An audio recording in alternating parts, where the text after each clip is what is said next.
E hoje eu quero falar sobre ainda pegar uma família da Bíblia, uma família que é um exemplo, um patriarca que é um exemplo para nós, e aprender aqui 3 lições poderosas para que a gente possa aplicar na nossa vida, na nossa família, no nosso casamento, nos nossos relacionamentos interpessoais.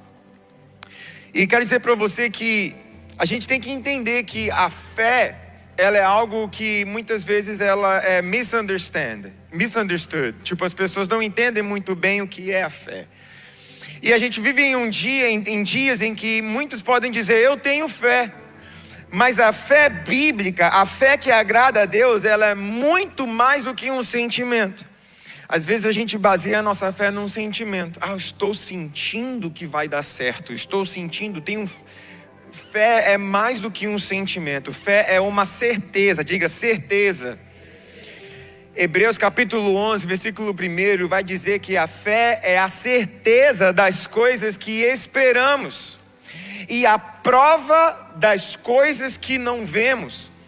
Ou seja, é uma certeza, é algo inabalável, é algo que não muda, é uma certeza, não é um otimismo. Muitas vezes a gente confunde fé com otimismo, mas a fé, ela é a certeza, não é esperar pelas coisas boas, não, é ter certeza que todas as coisas, que Deus trabalha em todas as coisas para o bem daqueles que o amam. Romanos capítulo 8, versículo 28. Isso é uma certeza, embora eu passe por dificuldades na minha vida, embora eu passe por perdas na minha casa, na minha família, eu tenho a certeza que Deus trabalha para o bem de todos aqueles que confiam nele. Deus pega toda aquela caca, aquela encrenca, aquela desventura que aconteceu com você, e Deus trabalha para o meu bem. Quantos estão entendendo isso? Ou seja, todas as perdas, todas as dores, todas as mazelas que acontecem no mundo não é vontade de Deus. Não é vontade de Deus. A doença, Deus não se alegra com a doença. Deus não se agrada com o divórcio. Deus não se agrada com a briga, a contenda, não. Mas Deus pega aquela situação e Deus transforma em algo belo.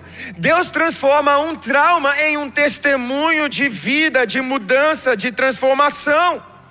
Um homem, uma mulher que foi tocado indevidamente na infância, infringido ali por alguém doente, esse trauma Deus pega e transforma em algo belo.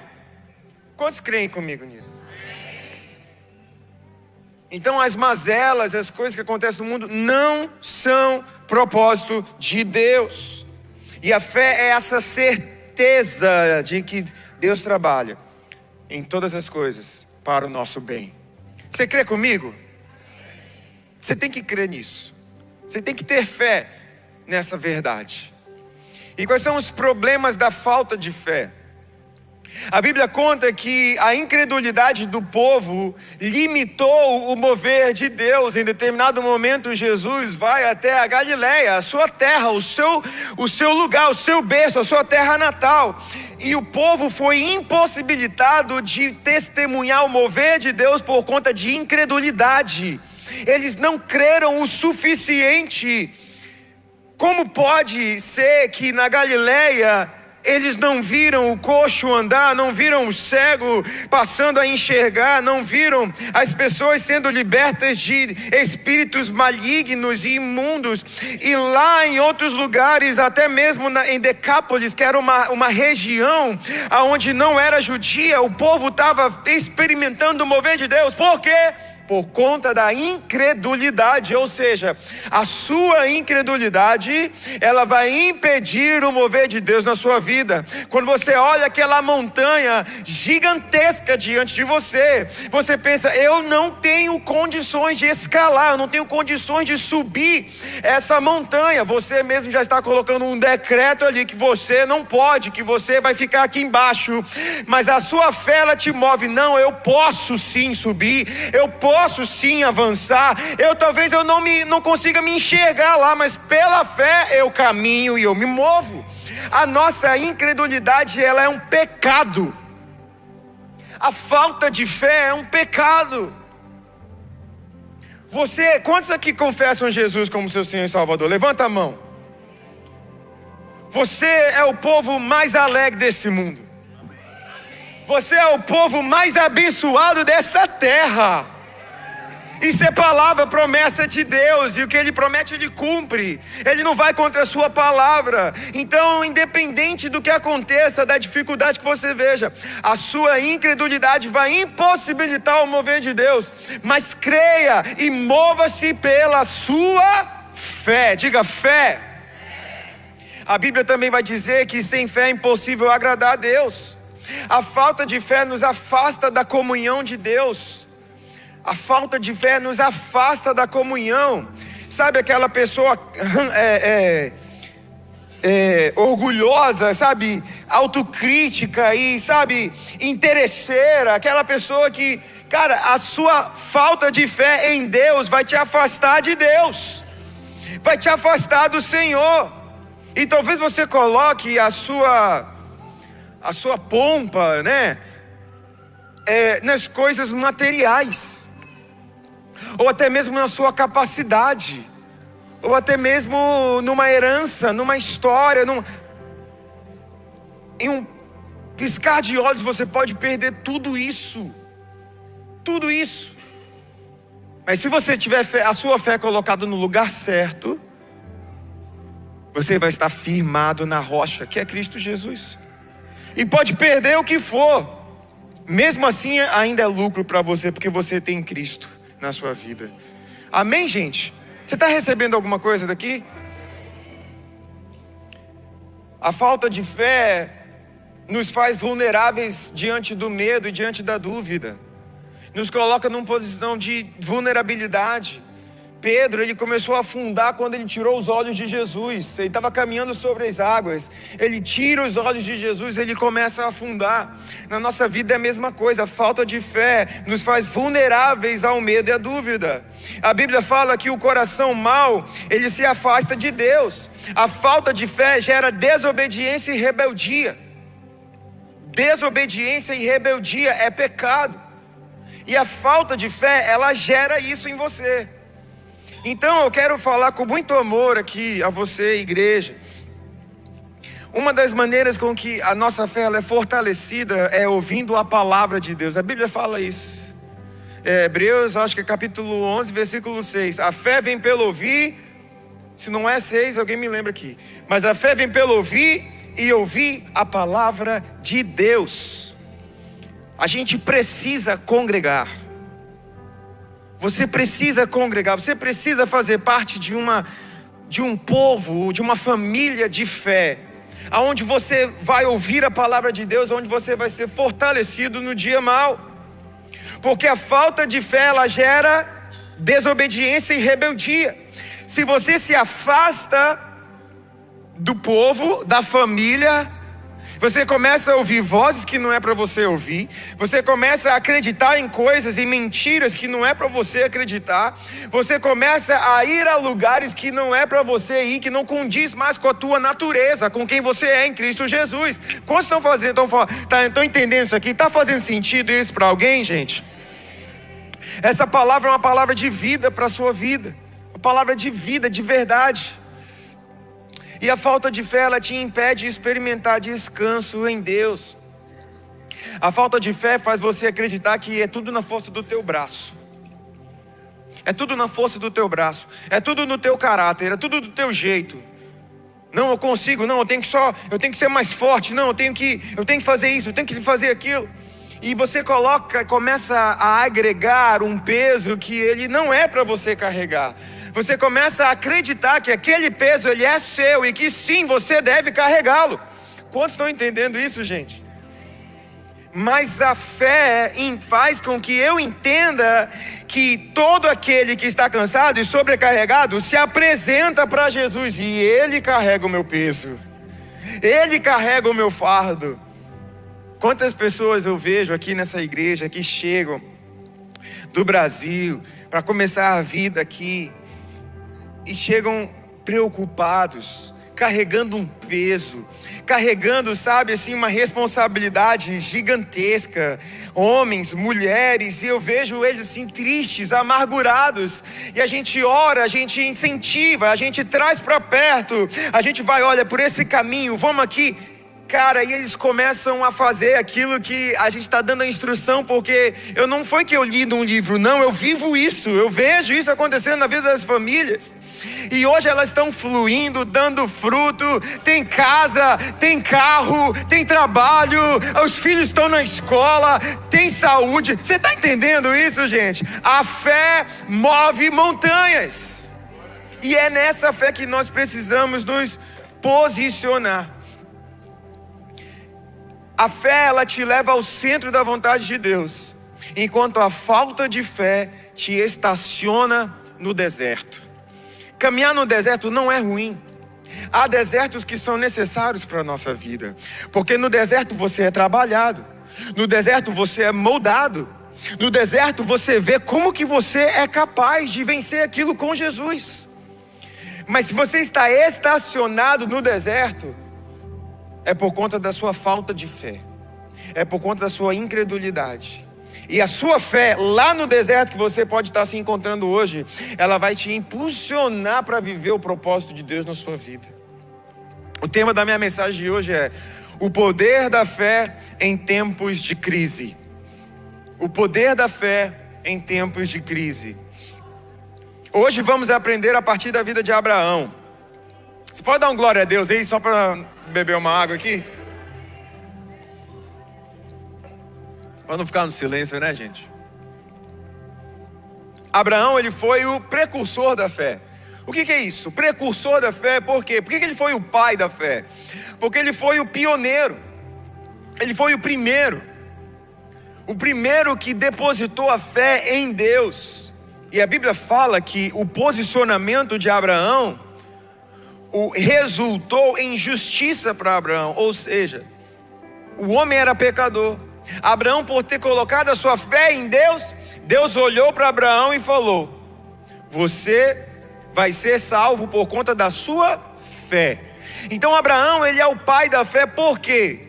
Porque hoje nós somos salvos também por meio da nossa fé. Então ele foi o primeiro, o pioneiro, o precursor da fé, independente da crise. Romanos capítulo 4, versículo 18. Eu quero que você leia junto comigo. Romanos capítulo 4, versículo 18. Vamos ler no 3. 1, 2, 3. Abraão, contra toda esperança, em esperança creu, tornando-se assim pai de muitas nações, como foi dito a seu respeito, assim será a sua descendência. Abraão nos ensina, igreja, a caminhar no caminho contrário do mundo. Contra toda a esperança, em esperança creu. Eu tenho aqui comigo uma semente de amêndoas. Uma semente de amêndoas. Vamos dizer que essa semente, ela é a minha esperança, ok? Você está comigo aqui? Vamos dizer que essa semente aqui, ela simboliza a minha esperança. Abraão, ele foi contra toda a esperança, certo? Ou seja, aos olhos humanos, Abraão, ele já não tinha mais vigor, não tinha mais vitalidade. A sua esposa já era estéril, não tinha mais como gerar filhos.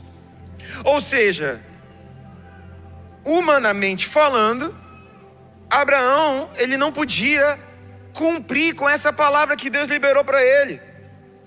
Você está comigo, igreja? Está entendendo aqui? Então vamos dizer que essa semente é a minha esperança. Se eu colocar a minha esperança num solo terreno, num solo da capacidade humana, esse solo ele não vai gerar, porque ele já está me dizendo que ele é seco, ele é árido, ele não gera vida. Ele não vai gerar vida, porque esse solo ele não tem como gerar vida. Não adianta colocar água, não adianta, ele não vai gerar vida. Essa é a condição humana. Mas Abraão, contra toda essa condição humana, ele pegou a sua fé e depositou no solo divino, num terreno divino. Ele depositou a sua esperança em Deus, na palavra de Deus, na promessa de Deus, de que ele cumpriria, independente da minha condição humana. Está fazendo sentido isso para você? Você está entendendo isso? E foi isso que Abraão fez, ou seja, a fé de Abraão não estava firmada na condição humana, na limitação do homem, no diagnóstico do médico, na lei migratória. Você está entendendo isso? Você precisa entender. A fé de Abraão não estava condicionada ao não que você recebeu, a sua falta de emprego. Não, estava condicionado na promessa de Deus. Se Deus falou, ele vai cumprir. Se Deus prometeu, ele vai agir, porque ele não é homem para que minta, e nem filho do homem para que se arrependa. Acaso ele fala e deixa de agir? Essa é a fé de Abraão que nós precisamos viver, eu e você. Porque hoje estamos no culto, estamos na igreja, cantamos louvores, fizemos aqui o nosso momento de oferta e de dízimos. Nós estamos agora ouvindo a palavra de Deus. Aqui é muito fácil a gente depositar a nossa fé, a nossa esperança no Senhor. Mas no dia mau, na segunda, na terça, no momento que você recebe um diagnóstico desfavorável, é lá que você tem que pegar a sua fé. Não, tudo bem, eu ouvi o médico, tudo bem, eu ouvi a situação aqui, mas a minha fé, a minha esperança não está nisso. A minha esperança está no Senhor, que fez os céus e a terra. E se eu tenho uma palavra, eu vou viver debaixo dessa palavra. É nesse dia, no dia mau, é no dia da adversidade, no dia que está ruim, é nesse dia que a gente tem que colocar a nossa fé no Senhor. No dia que parece que você foi abandonado, parece que você foi rejeitado, parece que você foi trocado, parece que você é descartável. Não, é nesse dia que eu tenho que lembrar que eu sou mais que vencedor em Cristo Jesus, que o Senhor ele me comprou com preço de sangue, portanto eu tenho valor, eu vivo e eu me movo por debaixo de uma palavra. Eu me movo por fé, não por vista, não por notícias, não pelos sentimentos, eu me movo pela fé. É nesse dia que a gente tem que colocar a nossa fé em prática. Eu tenho 3 lições da vida de Abraão para trazer para você. A primeira lição é: a fé me leva a obedecer, mesmo sem saber todos os detalhes. A fé ela me leva a obedecer, mesmo sem saber todos os detalhes. Quantos aqui são aqueles que antes de se moverem gostam de detalhes? Pode falar, gente, de verdade. Você faz todo o planejamento, Deus já liberou uma palavra, ó, vai, mova-se, e você está lá, planejando já durante 1 ano, 2 anos planejando, e Deus fala, mova-se, você está lá planejando. Gente, é bom planejar. Jesus ele ensina, ele fala assim, que qual rei, antes de ir para a guerra, não se assenta e faz um planejamento dos seus soldados, dos seus carros de guerra, para avançar e ir para a guerra. Qual rei? Não, todos nós precisamos fazer planejamento. Mas a gente precisa entender que a fé ela me leva a obedecer, mesmo sem ter todos os detalhes. Hebreus 11, versículo 8 fala assim, ó, pela fé Abraão, quando chamado, obedeceu e dirigiu-se a um lugar que mais tarde receberia como herança. Abraão não tinha um mapa. Abraão não tinha um GPS. Ele tinha a voz de Deus. Abraão tinha uma palavra. E Abraão caminhou debaixo dessa obediência. E quantos aqui tem um mapa da sua vida? Quantos aqui tem um mapa? Você sabe para onde vai, o que vai acontecer? A gente não tem. A verdade é que a gente não tem um mapa. Quantas vezes o seu mapa funcionou? Talvez ele funcionou algumas vezes, mas eu tenho certeza que se você pensar um pouquinho mais, vão ter momentos que o seu mapa não funcionou. E que o resultado foi frustração. Muitas vezes Deus nos chama para dar passos de fé na nossa família, no nosso ministério, mudanças, sabe? O Senhor nos chama para perdoar. Tem muitas pessoas que estão presas ainda por falta de perdão. E Ele fala assim, ó, vem comigo. Mas Ele não vai te contar o final da história. Ele não vai te contar o caminho. Ele vai falar, só vem, me obedece. Esteja no centro da minha vontade. Obedeça. A obediência, ela vai salvar você de muitas decisões desastrosas. Quando você obedece ao Senhor e caminha debaixo de obediência. Muitos fazem o próprio mapa na esperança de que Deus ele vai se encaixar no seu plano. Quantas vezes a gente já foi assim? Eu vou desenhar meu mapa e agora Deus vai entrar no meu plano. Deus vai entrar no meu projeto. Não, Deus está chamando assim, ó, viva o mapa que eu tenho para você. Vem viver a história que eu escrevi para você. Viva o meu mapa. Porque a minha vontade ela é boa, perfeita e agradável. E eu já me provei confiável para você. E Deus está te chamando, vem viver a minha história, o meu mapa que eu tenho para você. Dê o próximo passo que Deus te pediu, mesmo sem ver tudo resolvido ainda. A obediência hoje, ela abre caminho para a herança amanhã. Obedeça ao Senhor. Por mais que esteja difícil, meu irmão. Por mais que você, sabe, talvez seja a primeira vez que você está vindo aqui. E você está recebendo essa palavra. Uma palavra de fé para a sua vida. Uma palavra de abundância para a tua casa. Obedeça ao Senhor. Obedeça ao Senhor. Ouça a voz dEle. Você sabe que o Senhor está te chamando. Você sabe que o Senhor já tem dias que Ele tem te buscado pela madrugada. Obedeça ao Senhor. Caminhe com Ele. Independente do barulho, independente das vozes, sabe? Independente dos ruídos. Obedeça, caminhe em unidade com o Senhor. Talvez você se veja hoje numa situação desfavorável, desagradável. Faça uma leitura, faça uma análise e pergunte onde foi que eu errei.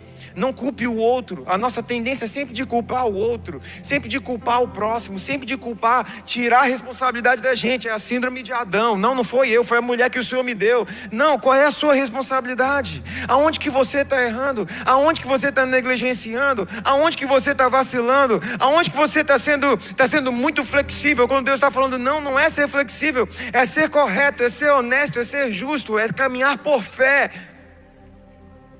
Deus está chamando a gente, igreja. Deus está chamando você para um novo nível de intimidade e comunhão com Ele. Faça uma análise e se pergunte, onde foi que eu errei? Senhor, a partir de agora, a partir do meu erro, eu quero acertar. Então eu vou começar acertando já de primeira e falar assim, a minha vida pertence a Ti. Os meus dias pertencem a Ti. Eu quero ser obediente à Tua voz. Deus não te chama para entender tudo. Deus te chama para obedecer independente se você entende ou não. Tem muita coisa que a gente não entende, irmãos. Tem muita coisa que a gente não entende. Mas a gente obedece. A gente obedece. O plano dele é bom. Sabe, ontem eu estava num parque com os meus filhos, com a minha família. E Deus falou comigo de uma forma tão linda. Tinha uma criancinha, ela devia ter uns 3 anos de idade. Sabe aquele chafariz que vem do chão assim? E aí as crianças em tempo de summer, né? Os pais levam lá a roupinha de banho ali para aquele parque e elas ficam brincando ali. É tipo um shopping aberto. Você está entendendo o que eu estou falando, né? Eu estava ali olhando, observando uma menininha de 3 anos, pouco, até menos de 3 anos, caminhando, e aí teve uma hora que ela se perdeu. O chafariz veio muito alto e ela estava assim, daddy, chamando o papai dela. E o pai dela ele não queria se molhar. Ele estava com roupa ali, ele não queria se molhar. Sabe o que ele fez? Ele chamou ela. Filha, papai está aqui. E ela com os olhinhos fechados, porque ela estava com medo. Ela abria e a água vinha no rostinho dela. Ela andava mais um pouquinho, parecia que acabava a água. Ela ia olhar e vinha de novo aquele jato de água no rostinho dela. E o pai chamando, o papai está aqui. Segue a voz do papai. Muitas vezes na vida que a gente está que nem essa criança, sendo atacado por todos os lados. É chafariz de água na nossa cara. A gente está ali, se vê vulnerável. E agora, para onde eu vou? Parece que eu quero sair disso. Parece que eu entro mais ainda, mais profundo nesse lugar. E quando você pede ajuda do seu pai, ele te fala, filho, eu estou aqui. Filho, eu estou aqui. Ouça a minha voz. Papai está aqui, segue a minha voz. E como que a gente ouve a voz do Senhor? Como que a gente ouve? Com obediência. Obediência, lendo a palavra de Deus, entendendo, ok, Deus, eu volto aqui, eu dou um passo para trás, e eu me humilho diante do Senhor, e eu busco aqui, Senhor, eu quero ouvir a tua voz, quero ouvir a tua direção. Segundo passo, segunda lição, a fé me leva a confiar no caráter de Deus, mesmo quando tudo parece humanamente impossível. É um convite à confiança no caráter de Deus e não na religião. Você precisa entender isso. Tem pessoas hoje aqui que precisam entender. Você está aqui talvez caráter religioso. Isso aqui é uma religião. Tira isso da sua cabeça o quanto antes. Isso aqui não é religião, isso aqui é um relacionamento com Jesus. Nós construímos um relacionamento com Ele. E você nunca vai confiar em Deus se você achar que isso aqui é uma religião e está colocando a sua confiança na religião. Porque a religião, ela vai exigir coisas que você não pode dar. E Jesus, tudo o que Ele pede é o teu coração. Só confia o teu coração em mim. Você não precisa se limpar primeiro. Você não precisa ser batizado primeiro. Você não precisa, sabe? Não, vem do jeito como você está. Vem do jeito que você está. Só me dá a chance para você conhecer alguém que você nunca conheceu na sua vida. Hoje é a oportunidade de Deus, que Deus está dando aqui para pessoas. Deus fala muito forte isso no meu coração. Não endureça o seu coração. Quando você ouvir a palavra, não endureça o teu coração. Abraão, Hebreus 11:11. Pela fé, Abraão e também própria Sara, apesar de estéril e avançada em idade, recebeu poder para gerar um filho, porque considerou fiel aquele que lhe havia feito a promessa. Ou seja, a força de ambos não estava em si mesmos, ou em sua capacidade de cumprir a promessa, mas na fidelidade de Deus. Talvez Deus está te chamando para cumprir algo que você olha assim, meu Deus, eu não consigo me ver cumprindo. Quantas vezes eu me pergunto, Deus, tem certeza que o Senhor acertou comigo? Tem certeza que o Senhor acertou? Era lá mesmo, nesse tempo, é isso mesmo? Tem certeza? Mas eu estou convidado a colocar a minha confiança não na minha capacidade, mas na fidelidade de Deus. E é isso que Deus está te chamando hoje, a colocar a tua confiança não na tua capacidade, não no que você acha que você pode fazer, não no teu intelecto, mas na fidelidade dele. E se ele fala, ele cumpre. Se Ele está te chamando, se você veio aqui hoje, Deus tem um encontro marcado contigo. Foi Deus que te trouxe aqui nesse lugar. Não se engane, não ache que você veio apenas convidado por alguém, não. Deus te trouxe aqui para você lembrar que há poder na fé para você superar tempos de crise. Talvez você superou tanta crise no passado que você acha que é impossível você superar crises atuais. Talvez você pediu a ajuda de Deus, mas através de outros meios. E só há um meio para se chegar a Deus. É o próprio Filho de Deus, Jesus Cristo de Nazaré, que ele disse: eu sou o caminho, a verdade e a vida. Ninguém vem ao Pai a não ser por mim. Deus está falando hoje aqui, gente. Deus está falando com a gente. Sabe, Atos capítulo 1, versículo 4 vai contar que Jesus, ele estava com seus discípulos antes de subir aos céus, e ele deu uma palavra: não saiam de Jerusalém, mas esperem pela promessa de meu Pai, da qual lhes falei. Aqui Deus está falando através de Jesus para os seus discípulos: não saiam de Jerusalém, ou seja, obedeçam. Não saiam. Ah, mas é em Jerusalém que está pegando fogo ali, o povo está querendo vir atrás de nós, os discípulos de Jesus. Não, Jesus fala: não sai de Jerusalém. Não, mas o curso natural é eu sair. O curso natural é eu voltar para o Brasil. O curso natural é eu abandonar esse estado. O curso natural é eu ir para outro lugar. Deus fala: não, você não está entendendo. Fique, permaneça em Jerusalém. Ou seja, Jerusalém é o lugar onde Deus está mandando você ficar. Talvez o lugar não seja nem aqui, ou talvez você está assistindo online, não tem nada a ver com Miami. Mas Jerusalém é o lugar onde você deve habitar, onde você deve ficar, até que Deus mande você mudar, até que Deus mande você sair. Por quê? Porque é uma promessa. Jesus falou que havia uma promessa dele, que se só receberia quem estivesse em Jerusalém. Há uma promessa de Deus que você recebe quando você obedece. Está fazendo sentido isso, gente? Há uma promessa de Deus quando nós obedecemos, porque Ele é confiável. A fé me leva a confiar no caráter de Deus, no caráter dele, que é imutável, é inabalável. Então a gente vê em Abraão Deus cumprindo a promessa. A gente vê em Atos dos Apóstolos Deus cumprindo a promessa. E a gente vê hoje aqui Deus cumprindo promessas também. Deus continua abrindo porta onde há impossibilidade. Deus continua abrindo porta onde há impossibilidade. No casamento, na família, na saúde, na imigração. Deus continua abrindo portas para onde há impossibilidade. Deus continua fazendo. Não coloque a sua esperança em você. Não coloque a sua esperança na tua capacidade de convencer o teu cônjuge. Não coloque a tua confiança na tua capacidade de convencer os teus filhos. Confia em Deus. Confia em Deus. Deposite a sua fé nele.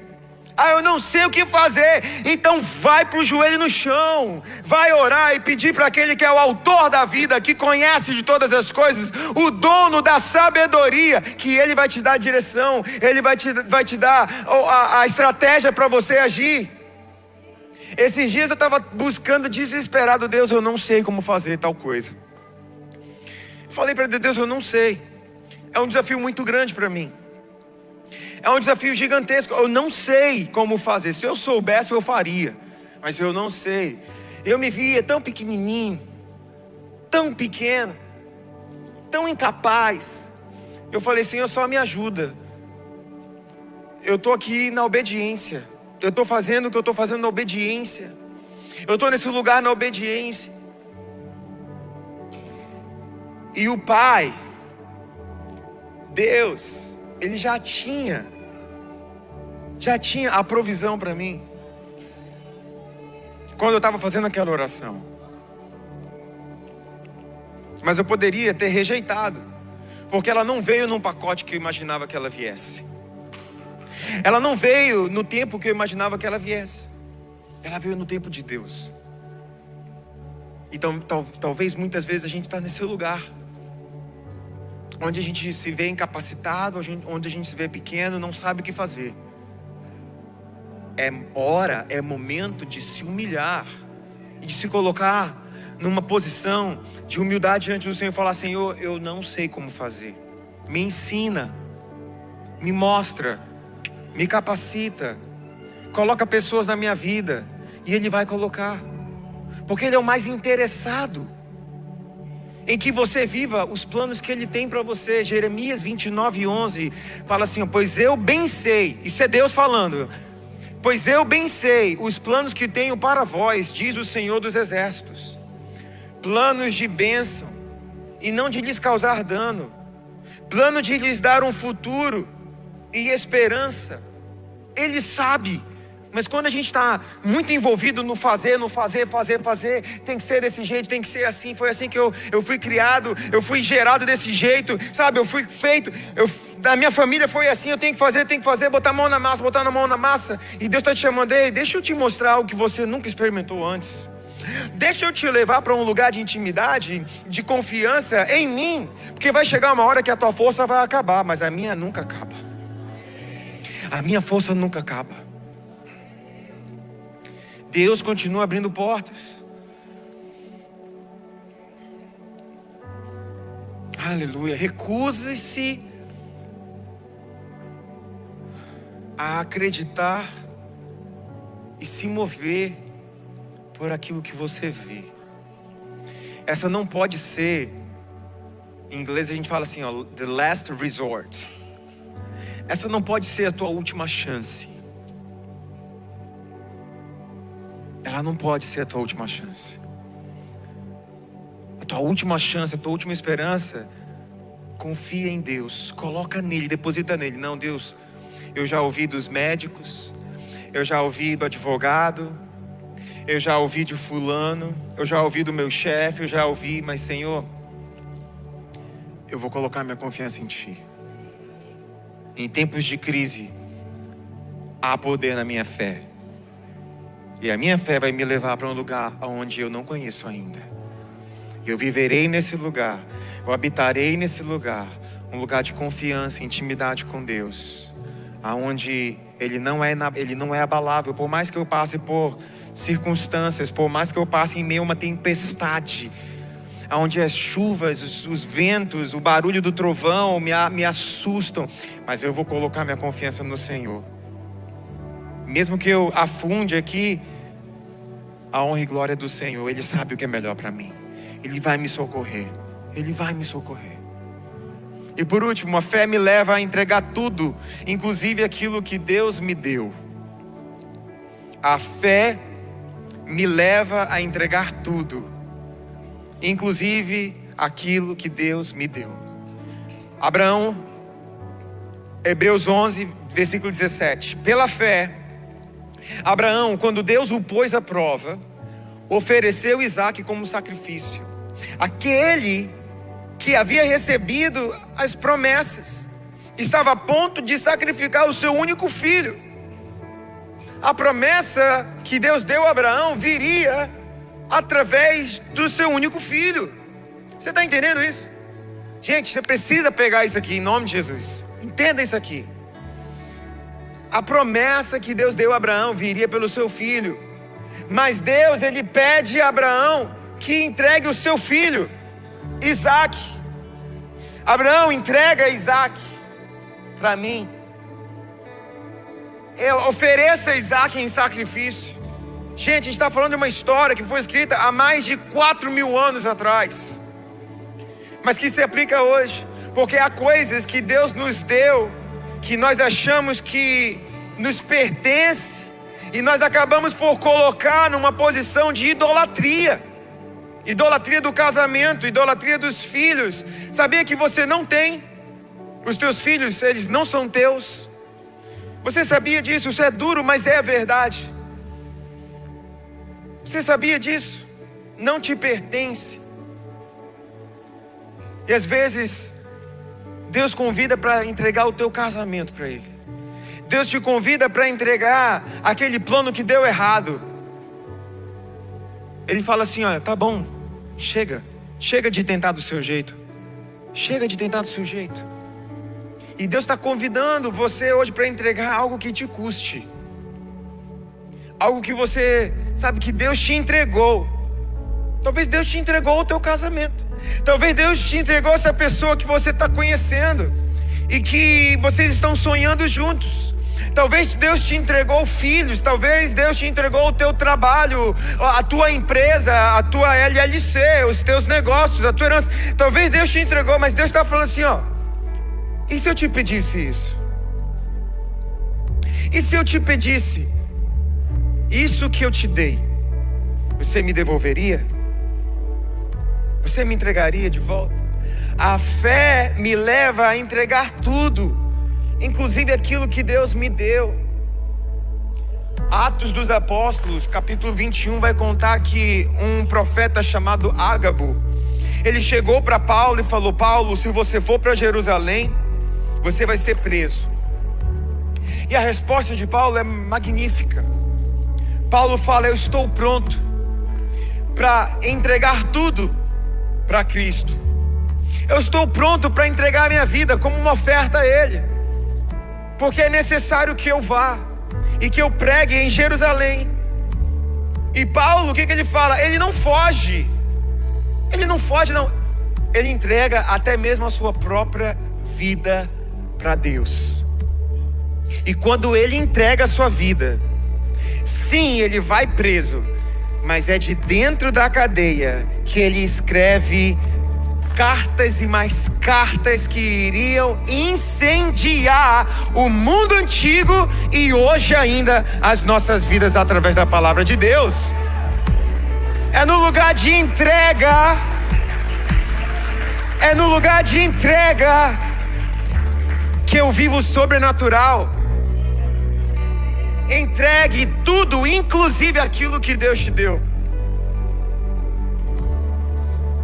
Deus não divide a sua glória com ninguém, mas você percebe que no fim das contas, o beneficiado somos nós. Que amor é esse? Que nível de profundidade é essa? Então, assim como Abraão fez com Isaac, assim como Paulo entregou sua própria vida confiando, mesmo que fosse perder a sua vida para o propósito de Deus, o Senhor nos convida a obedecer e a confiar nele, entregando tudo que nós somos, tudo que nós temos, a nossa insegurança, o nosso medo, as nossas circunstâncias, tudo.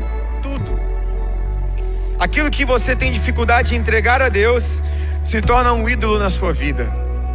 E Deus não divide a glória dele com ninguém. Não faz sentido dizer que confia em Deus, mas que retém aquilo que Ele te pede. O seu tempo, a sua vida, o seu caráter. A fé que salva e transforma, ela não é passiva. Ela me leva a obedecer, ela me leva a confiar e me leva a me entregar a Deus.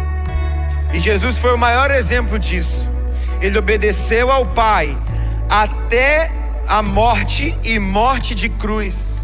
Ele confiou a sua vida nas mãos do Pai, nas mãos de Deus. E assim ele se tornou o Senhor e Salvador das nossas vidas. Você pode se colocar de pé. Que bom que você chegou até aqui. Eu espero que essa mensagem tenha falado com você de alguma forma.